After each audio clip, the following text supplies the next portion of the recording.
এই তো এই জায়গায় পুডিং মারছে, পানি ছোঁয়ায়, এই জায়গায় সমস্যা।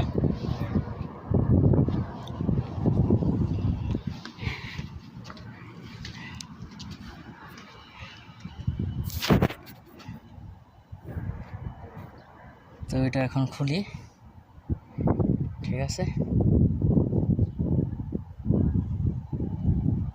এই তো মাল চালানো হয়েছে, দেখাচ্ছি।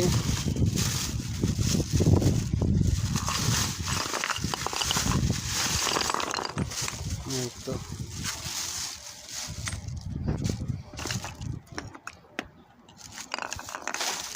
এই জায়গায় সব ফিটিং এর মাল আনা হয়েছে।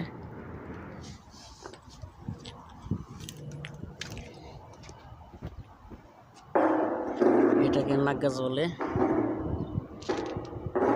1/2 ইঞ্চি বের করা হবে।